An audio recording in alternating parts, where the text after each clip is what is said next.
하나님의 말씀은 로마서 15장 2절 말씀을 제가 봉독하겠습니다. 로마서 15장 2절 말씀입니다. 우리 각 사람이 이웃을 기쁘게 하되 선을 이루고 덕을 세우도록 할지니라. 아멘. 예, 이제 오전에는 하나님을 기쁘시게 하는 교회라는 2020년도 교회 목회 방향에 대해서 함께 은혜를 나누었고, 또 오후에는 이제 우리 열린 가족의 목표, 우리 공동체가 어떠한 마음으로 올 한 해를 또 우리가 이웃과 더불어 이 땅에서 살아가야 할 것인가.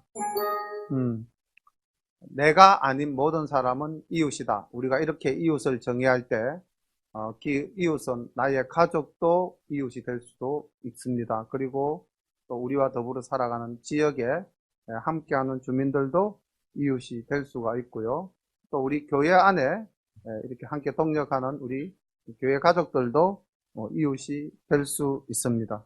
그래서 이 이웃을 위하는 마음으로 우리가 어떻게 살아야 할 것인가, 전체적인 주제는 하나님께서 우리에게 이렇게 주셨습니다. 선을 이루고 덕을 세워라. 어떻습니까? 할 수 있는 목표일 것 같습니까? 실현 불가능한 목표일 것 같습니까? 대답이 없으시네요. 점심을 너무 많이 드셨습니까?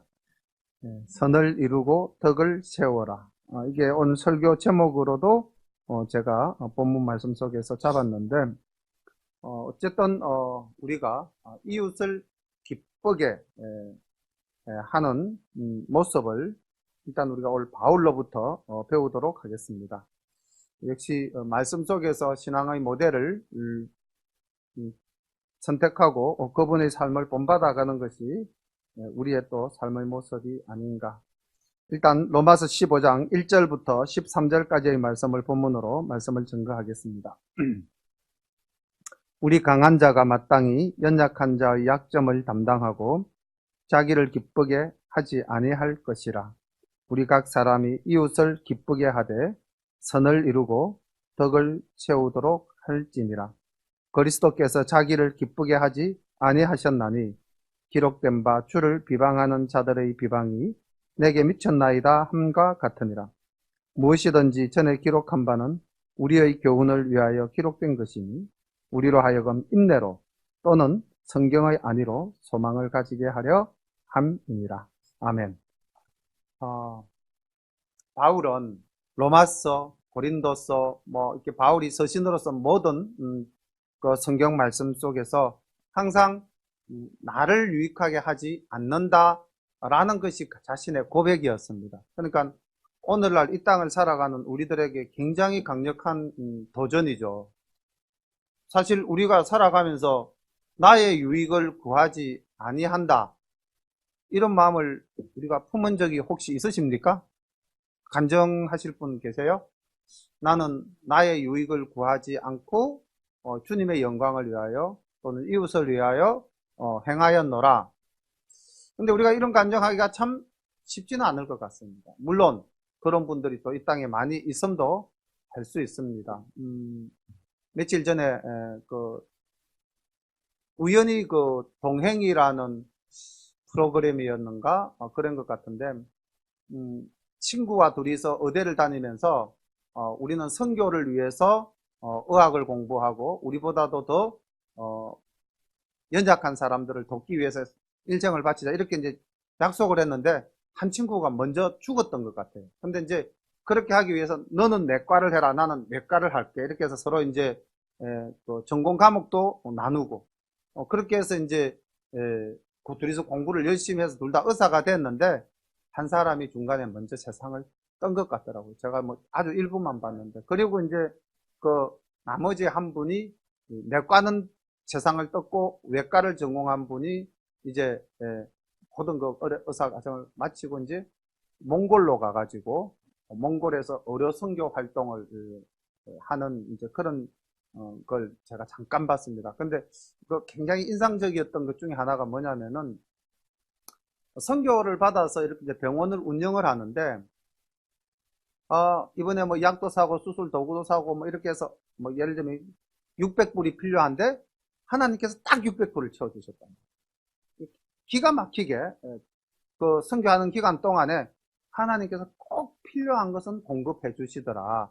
이제 그런 고백을 하는 것을 봤는데, 바로 그분의 삶이, 제가 이름도 정확하게 잘 기억을 못 하겠는데, 그분의 삶이 바로 이 바울의 이 로마서 1장 말씀처럼 우리 강한 자가, 먼저 믿은 자가, 먼저 가진 자가 마땅히 연약한 자의 약점을 담당하고 자기를 기쁘게 하지 아니할 것이라. 그러니까 보통 우리가 가졌고 우리가 뭔가를 이렇게 이제 힘을 누릴 수 있다면 그것을 항상 자기를 위해서 쓰는데, 예수 믿는 사람 이게 좀 달라져야 된다는 거죠. 방향이 달라져야 된다. 나가 우선이 되기보다는 이웃을. 그래서 2절에 보니까 우리 각 사람이 이웃을 기쁘게 하고 선을 이루고 덕을 세우도록 할지니라. 아무도 아멘을 안 하시네요. 너무 부담스럽고 힘든 말씀입니까? 내가 받아들여서 이대로 실천하기에는 힘이 든다.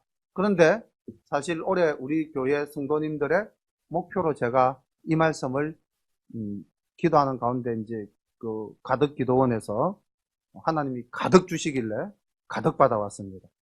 사람들이 좀 깨셨습니까 이제? 예, 우리 먼저 믿은 자, 우리 먼저 많이 가진 자가 베푸는 삶을 살아야 되는데, 바울이 이렇게 고린도전서 9장 우리가 살펴본 말씀이었습니다. 기억이 나실지 모르겠는데 9장 19절 말씀에서 바울이 이렇게 고백을 했어요. 내가 모든 사람에게서 자유로우나 스스로 모든 사람에게 종이 된 것은 더 많은 사람을 얻고자 함이라.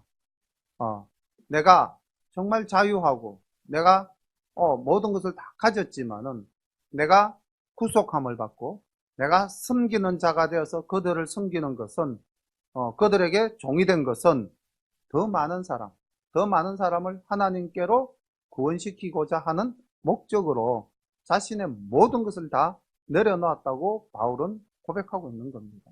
우리가 예수를 믿는다는 것이 내가 잘되고 내가 복을 받는 것이다. 이거는 정말 초보적인 전도를 할 때 예수님을 모르는 사람을 어떻게 해서 구원시키고자 할 때 우리가 이제 이야기하는 것이고, 우리가 이제 어느 정도 믿음 생활을 하고 주님을 알게 되었다면은 주님을 닮아가야 되죠. 그래서 3절에 보면은 내가 이렇게 살았던 이유는 딱 하나다. 주님 때문이다. 그 주님이 어떻게 사셨는데 그리스도께서 자기를 기쁘게 하지 아니하셨다.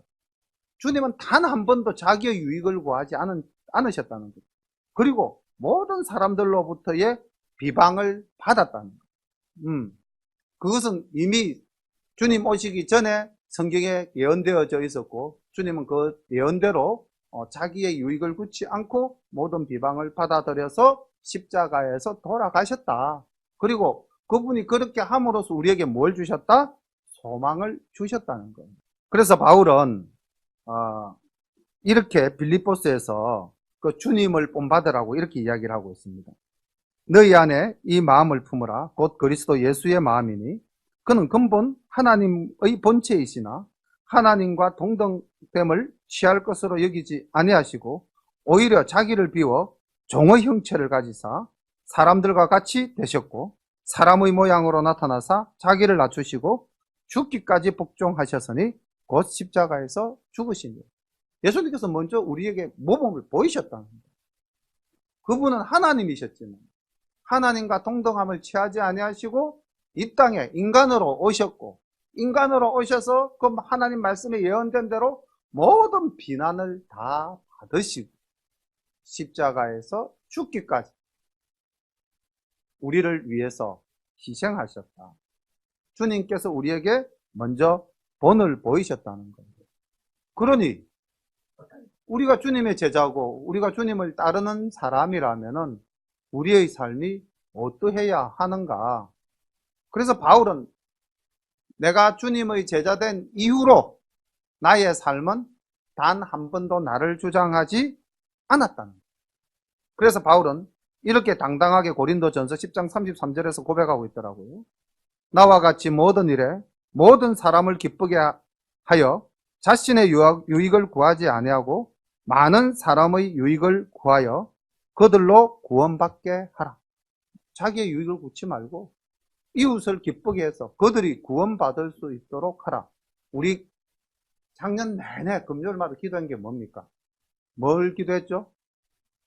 가족 구원, 가족의 신앙 회복. 믿다가 낙심해서 지금 예수님을 안 믿고 세상적으로 사는 우리 가족들, 자녀들, 그리고 아예 예수님 모르고 아예 예수 믿는 나를 핍박하기도 하는 나의 가족들, 그리고 조금 더 영역을 확대해서 우리 이 교회 주변의 이웃들, 그들의 구원을 위해서, 즉 이웃의 구원을 위해서 우리가 기도하지 않았습니까? 내 아닌 사람은 다 아까 이웃이라고 했으니까. 가깝게는 나의 가족도 이웃이요, 나와 함께 살아가는 이 지역의 주민들도 이웃입니다. 그런데 그들을 구원하기 위해서는 어떻게 해라? 나의 유익을 구하지 말라는 겁니다. 그들의 유익을 구하라는 겁니다. 그렇게 함으로써 그들을 구원하라는 겁니다. 우리가 베풀어 줬으면 더 많이 베풀어 줘야 됩니다. 가끔씩 저는 이렇게 내가 가진 것들을 이렇게 이웃에게 베풀어 줌으로써 그분들이 예수를 좀 더 잘 믿을 수 있도록 이렇게 평상시 삶에서 그 모범을 보이시는 분들을 제가 가끔씩 봅니다. 우리 교회 안에도 그런 분들이 계셔요. 근데 참 볼 때마다, 저렇게 하시는 분도 계시구나. 감동을 받습니다. 정말 우리 안 믿는 가족을 내가 구원하시겠다고 정말 눈물로 기도하신다면은 나를 완전히 죽여야죠. 내가 그렇게 살아있으면서 그 가족을 구원하겠다. 그럼 그 가족이 그렇게 살아낸 내 모습을 보고 예수님을 만날 수 있겠습니까? 예수님도 저렇게 그렇게 살아있는 사람으로 그런 분으로 생각할 수 있지 않겠어요? 왜? 그분은 예수님을 모르니까. 그러니까 예수님을 모르는 그분에게 예수님을 알게 하기 위해서는 내가 예수님의 모습을 가져야 되는 거죠. 우리가 주님의 자녀라고 한다면은, 주님의 제자라고 한다면은, 정말로 오늘 이 바울의 강한 권고처럼 나의 유익을 구하지 말라는 거예요. 그리고 많은 사람의 유익을 구하라. 이 고린도전서 10장 33절 말씀을 우리가 깊이 묵상하고 그것이 우리의 삶 속에서 드러날 때에 우리의 이웃들, 가족들 다 구원받는 놀라운 역사가 일어나게 될 줄로 믿습니다. 이제 5절 말씀을 보겠습니다. 이제 인내와 안위의 하나님이 너희로 그리스도 예수를 본받아 서로 뜻이 같게 하여 주사 한 마음과 한 입으로 하나님 곧 우리 주 예수 그리스도의 아버지께 영광을 돌리게 하려 하노라. 이러므로 그리스도께서 우리를 받아 하나님께 영광을 돌리신과 같이 너희도 서로 받으라. 말씀 위에 굳게 서라. 이 말씀이죠. 받으라. 이 말은 말씀 위에 굳게 서라. 어떤 말씀 위에 굳게 서라? 5절 말씀 후반부와 6절 말씀 전반부를 보면은 이렇습니다. 예수님을 본받아서 서로 뜻을 같이 하고 한 마음과 한 입으로 하나님 아버지께 영광을 돌려라. 서로 뜻을 같이 하라. 하나 되어라라는 것입니다. 우리가 우리 이 교회 공동체가 이웃에게 선한 영향력을 끼치려면은 이 교회 공동체가 누가 보더라도 저 교회는 저런 모습이야. 한결같아 보여야 되지 않겠습니까? 가정도 마찬가지죠. 야, 저 집은 늘 저래. 이런 집이 그 사람들한테 모범이 되지. 저 집은 오늘은 뭐 바람이 불었다가 내일은 비가 왔다가 모레는 천둥이 쳤다가 저 집은 왜 저래? 그러면은 그 주변 사람들한테 별 도움이 되지 않지 않습니까? 덕이 되지 않지 않습니까? 그러니까 교회는 항상 한결같아야 된다. 어떻게 한결같아야 된다? 서로 뜻을 같이 하고 서로 한 마음과 한 입으로 동일한 삶의 모습을 나타내 보여야 한다는 것입니다. 서로 뜻을 같이 한다. 쉽지 않죠. 이것도 사실. 왜? 뜻이라는 것은 서로 다를 수 있지 않습니까? 얼마든지 다를 수 있지 않습니까? 내 주장이 더 강할 수 있고 또 내 주장이 저 사람의 생각과는 아예 다를 수도 있고 그런데 서로 뜻을 같이 하라는 거예요. 가정에서도 가정에 분쟁이 없으려면 어떻게 됩니까? 두 사람이 사는 집에서 분쟁이 없으려면 한 사람의 생각을 존중해주고 그 생각대로 하면은 분쟁이 별로 없을 겁니다. 근데 각자의 생각이 서로 부딪히면 날마다 분쟁이 있겠죠. 그래서 기준점을 우리가 예수님을 닮아서 아까 상대의 유익을 위하는 마음으로 우리가 행한다면은 뜻을 하나로 모을 수가 있겠죠. 그래서 바울은 빌립보서 에서 이렇게 이야기하고 있습니다. 빌립보서 2장 1절 말씀을 보니까 그러므로 그리스도 예수 안에 무슨 겉면이나 사랑의 무슨 위로나 성령의 무슨 교제나 긍휼의 자비가 있거든 마음을 같이하여 같은 사랑을 가지고 뜻을 합하여 한 마음을 품어 아무 일에든지 다툼이나 허영으로 하지 말고 오직 겸손한 마음으로 각각 자기보다 남을 낮게 여기고 각각 자기 일을 돌볼 뿐더러 또한 각각 다른 사람들의 일을 돌보아 나의 기쁨을 충만하게 하라. 그러니까 바울이 이웃을 향한 그 기본적인 모든 것의 바탕은 자기 겸손, 자기 희생. 이게 사실은 참 쉽지 않죠. 저도 어려움을 고백합니다. 집에서 집사람이랑 둘이서 이제 이렇게 지내지 않습니까? 뭐 아들은 부산에서 직장 생활을 하니까. 그러면은 또 뭐 부끄러운 고백을 제가 할 수밖에 없는데, 제 식사 버릇이 그래요. 저는 밥이 탁 나오면 밥을 퍼뜩 먹습니다. 그리고 이제 집사람은 막 반찬을 챙기고 끄집어내고 막 이러는 동안에도 저는 그냥 앉아서 꾸역꾸역 밥을 먹어요. 밥이 나오면 밥을 그냥 먹습니다. 반찬이 있는 대로, 없으면 없는 대로 먹습니다. 그럼 이제 상이 완전히 다 차려지면 저는 식사 끝이에요. 제 식사 습관이 좀 그런 게 있습니다. 참고 못 기다리는 거죠. 그죠? 굉장히 제가 자기 중심적인 사람입니다. 배가 좀 고파도 상이 차려지고 집사람 밥이 탁 놓여지고 자 이제 우리 식사합시다. 목사님 집에서 이런 모범을 보여야 되는데 그냥 막 나오면 먼저 막 먹어요. 그냥. 그럼 집사람이 한 번씩 이런 이야기를 해요. 자기는 종 같다 하는 느낌을 가진다. 주인은 밥 먹고 앉아있고 자기는 막 열심히 챙기고 이러니까. 그런 이야기를 들을 때마다 고쳐야지 하는데 이게 잘 안 고쳐져요. 오늘 아침에도 그랬거든요. 밥은 제가 풉니다. 이제 통상 주걱 담당이 저기 때문에 제가 이제 밥을 딱 퍼가지고 자리에 오면은 반찬이 뭐 한두 개 이제 놓여져 있죠. 그럼 그거 가지고 그냥 먹는 거예요. 일단 밥을 컸으니까.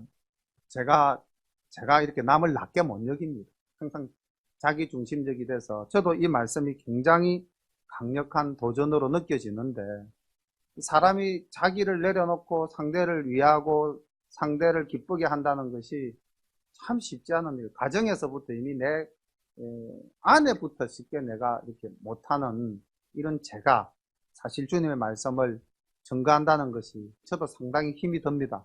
제가 참 모범을 진짜 잘 보이고 이 말씀을 하면 은혜가 될 수도 있는데 제가 아직까지도 모범을 제대로 보이지 못하는 사람이다 보니까.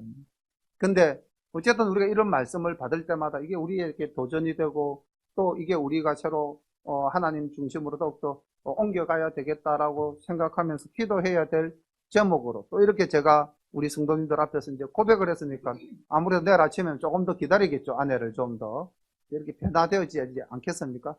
하나님께서는 하루아침에 급하게 바꿔주시는 경우도 있지만은 서서히 바꾸시는 것도 있더라고요. 그래서 저는 이제 어느 날엔가는 같이 밥을 먹게 되는 그날이 오게 될 줄로 믿습니다. 내일이면 더 좋겠죠. 그 말은 곧 나보다는 아내를 먼저 생각하는 마음이 제한테 이제 가득 찰 때 그게 이루어지겠죠. 그래서 사실 가정에서부터 쉽지 않다는 것을 고백합니다. 고백하지만 또 하나님께서 다른 은사를 또 주셨기 때문에 또 하나님 뜻을 이루는 삶을 사는 부분도 예전에 비해서는 굉장히 많아졌음을 또한 고백합니다. 점진적으로 우리의 삶은 주님을 닮는 쪽으로 나아가고 있는 줄로 믿습니다. 올 한 해 어쨌든 참 자아를 내려놓고 남을 존중한다는 것이 쉽지 않을 일일지라도 우리 모두가 함께 노력하는 한 해가 되기를 간절히 소망합니다. 이 모든 것에 대해서 주님이 먼저 모범을 보이셨습니다. 그리고 바울이 그 주님을 본받아 그렇게 살았습니다. 그러면 우리도 늘 부르는 복음송처럼 예수님처럼 바울처럼 그렇게 살고 싶어요. 이 찬양을 부르면서 우리도 그렇게 날마다 깨어지기를 원합니다. 네, 마지막 이제 8절부터 12절까지 말씀을 보겠습니다. 내가 말하노니 그리스도께서 하나님의 진실하심을 위하여 할례의 수종자가 되셨으니 이는 조상들에게 주신 약속들을 경고케 하시고 이방인으로 그 긍휼하심을 인하여 하나님께 영광을 돌리게 하려 함심이라. 기록된 바 이름으로 내가 열방 중에 서주께 감사하고 주의 이름을 찬송하리로다 함과 같으니라. 또 가로되 열방들아 주의 백성과 함께 즐거워하라 하였으며 또 모든 열방들아 주를 찬양하며 모든 백성들아 저를 찬송하라 하였으며 또 이사야가 가로되 이새의 뿌리 곧 열방을 다스리기 위하여 일어나시는 이가 있으리니 열방이 그에게 소망을 두리라 하였느니라. 아멘. 8절부터 12절까지의 말씀은 간단하게 딱 한마디로 정리하면은 전도하라는 거예요.